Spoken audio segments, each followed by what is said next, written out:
बिस्मिल्लाहिर्रहमानिर्रहीम। अस्सलामुअलैकुम वरहमतुल्लाहि वबरकातुहू। नहमदुहू व नुसल्ली व नुसल्लिमु अला रसूलिहिल करीम, अम्मा बाद। आइए सरकार मदीना सल्लल्लाहु अलैहि वसल्लम की बारगाह में दुरूद पाक का नजराना पेश करें। तो मेरे साथ मिल करके पढ़ें। अस्सलातु वस्सलामु अलैका या रसूल अल्लाह, अस्सलातु वस्सलामु अलैका या हबीब अल्लाह, अस्सलातु वस्सलामु अलैका या नबी अल्लाह व अला आलिका व अस्हाबिका या नूर अल्लाह सल्लल्लाहु तआला अलैहि वसल्लम। मैं तैयबा शेख अपने चैनल तैयबा इस्लामिक वर्ल्ड में आप सभी का एक बार फिर तहे दिल से इस्तकबाल करती हूँ और आज मैं एक नए उन्वान के साथ आपके सामने हाजिर आई हूँ जो हम औरतों के लिए बहुत ज़रूरी है। मेरा उन्वान है गुस्ल का तरीका, जिसे हमें सीखना बहुत ज़्यादा ज़रूरी है। तो आइए गुस्ल का तरीका सीखें। मेरे प्यारे आका अलैहिस्सलाम की प्यारी दीवानियों, सबसे पहले तो मैं आप सभी को एक बात समझाना और बताना चाहती हूँ कि कुछ लोगों का इस बात में बहुत डाउट रहता है, बहुत टेंशन में रहते हैं और ये समझते हैं कि हैज़ के गुस्ल का तरीका अलग है, निफास के गुस्ल का तरीका अलग है और हम बिस्तरी जिसे उसके जनाबत का गुस्ल का तरीका अलग है। तो पहली बात तो ये सुन लीजिए कि अलग अलग गुस्ल का तरीका नहीं है, गुस्ल का तरीका एक ही है। आप चाहे हैज़ से पाक हों तो भी हमें ऐसे ही गुस्ल करना है। हैज़ मीन्स जिसे हम पीरियड्स कहते हैं या एमसी कहते हैं आम लैंग्वेज में। तो जब हम उससे पाक हों तभी भी हमें एक ही गुस्ल करना है।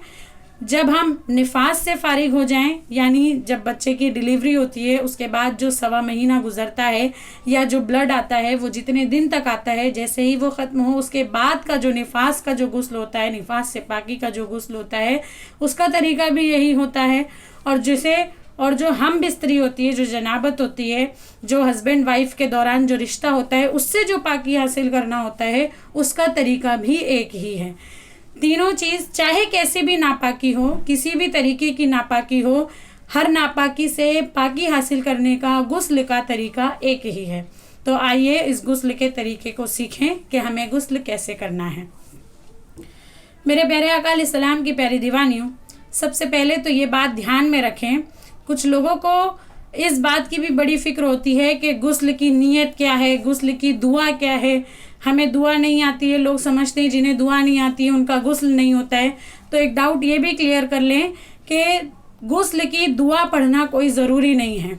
आपने दिल में इरादा बना लिया है कि मुझे पाकी हासिल करना है, चाहे वो हैज़ से पाकी हासिल करना हो, चाहे वो निफास से पाकी हासिल करना हो, चाहे वो जनाबत से पाकी हासिल करना हो, आप बस दिल में इरादा कर लें। आपने नीयत कर ली है, बस आपने जब नीयत कर ली है तो आपका गुस्ल हो जाएगा।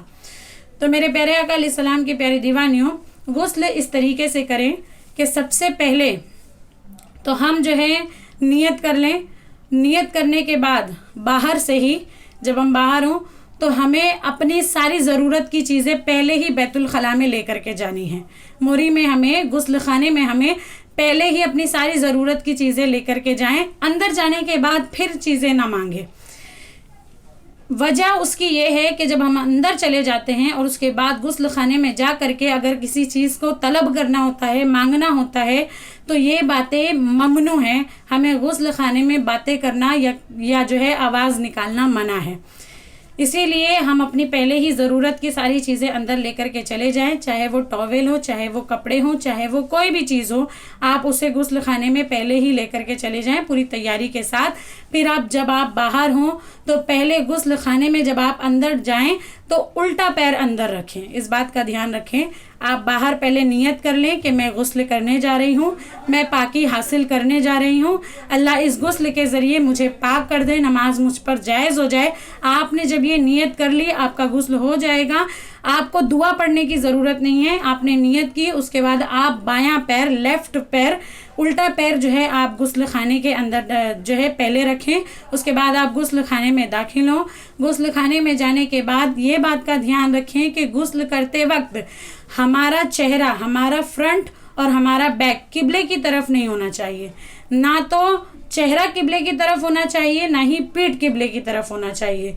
किबले की तरफ हमें रुख करके गुस्ल नहीं करना है, ये अदब के खिलाफ है। और किबले की तरफ पीठ करके भी हमें गुस्ल नहीं करना है, ये भी अदब के खिलाफ है। तो आप ऐसी सिमत पर रुख करके गुस्ल करें कि जहाँ किबला ना हो। उसके बाद हमने नियत भी कर ली, हम अंदर दाखिल हो गए। अब आपको सबसे पहले जहाँ भी निजासत अगर कहीं आपके बदन में लगी हो तो आपको पहले निजासत को दूर करना है। बदन में जहाँ भी निजासत हो, अगर न हो तो हमें इस्तिंजे की जगह यानी शर्मगाह को हमें साफ़ करना है, क्लीन करना है, पानी से धोना है सबसे पहले। उसके बाद फिर हमें नमाज में हम जैसा वज़ू करते हैं हमें हू बहू वैसे ही वज़ू करना है।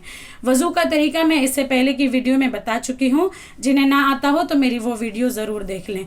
तो हमें वज़ू का तरीका जैसा वज़ू हम नमाज के लिए करते हैं हमें हू बहू वैसे ही वज़ू करना है। पहले तो हमें अगर बदन पर कहीं निजासत लगी हो उसे दूर करना है, शर्मगाह को धोना है, अगरचे उस पर निजासत नहीं है तब भी हमें शर्मगाह को धोना है। उसके बाद हमें वज़ू करना है और वज़ू में हमें सबसे ज़्यादा कुल्ली करने और नाक में पानी डालने में ज़्यादा ध्यान देना है, इसलिए कि कुल्ली करना और नाक में पानी डालना ये गुस्ल में फ़र्ज़ है। इसीलिए जब आप वज़ू करेंगी तो जब कुल्ली करेंगी तो बहुत तवज्जो और ध्यान से कुल्ली करें कि मुंह का पुर्जा पुर्जा तर हो जाए, गीला हो जाए, और गरगरा भी ध्यान से याद से करें। और उसके बाद नाक में पानी जब आप डालें तो वो भी बहुत तवज्जो से, नाक में अगर नथनी हो या नाक में अगर आप कुछ पहनी हो तो उसे भी हिलाकर अंदर सुराख में भी पानी डालें। नर्म हड्डी तक पानी पहुंचाना गुस्ल में फ़र्ज़ है। तो ये दो बातों का भी ध्यान रखें। उसके बाद हमें वज़ू करना है जैसा हम वज़ू करते हैं। वज़ू करने के बाद फिर हमें पूरे बदन पर पानी इस तरीके से मलना है जैसे हम तेल मल रहे हो, यानी थोड़ा थोड़ा पानी ले करके हमें पूरे बदन पर पानी को मल लेना है। और पूरे बदन पर जब हमने पानी मल लिया तो उसके बाद हमें 3 मरतबा सीधे कंधे पर, सीधे मोंढे पर पानी बहाना है, 3 मरतबा उल्टे मोंढे पर पानी बहाना है।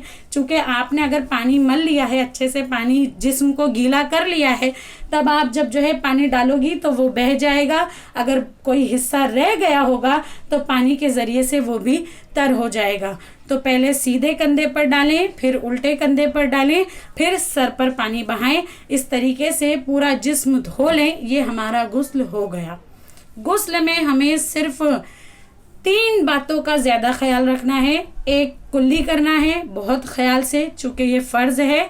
दूसरा, नाक में पानी डालना है बहुत ध्यान से, ये भी फ़र्ज़ है। और तीसरा, पूरे बदन पर पानी बहाना है, ये भी फ़र्ज़ है। इसलिए बदन का कोई भी हिस्सा सूखा ना रहने पाए।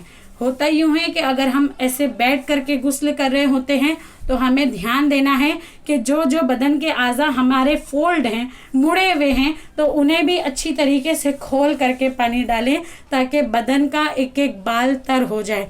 इसलिए कि सरकार मदीना सल्लल्लाहु अलैहि वसल्लम ने इरशाद फरमाया कि इंसान के हर बाल के नीचे नजासत होती है, इसीलिए हर बाल को तर करके उस पर पानी बहा करके उस नजासत को दूर करना हम पर ज़रूरी होता है। ये बहुत ही आसान सा गुस्ल का तरीका है। इस तरीके से आप अगर जो है पानी बहा लें, उसके बाद गुस्ल मुकम्मल हो गया। अब आपको शैम्पू करना है, साबुन से नहाना है, अब आपकी मर्ज़ी, आपको जो करना है आप वैसे करें। एक बात का ध्यान रखें, अंदर हमें कुछ भी पड़ना नहीं है। लोग समझते हैं पाकी के गुस्ल के लिए जो है हमें दुआ पढ़ना है या कलमा पढ़ते पढ़ते पानी डालना है या दुरूद शरीफ पढ़ते पढ़ते पानी डालना है तो ही हम पाक होंगे।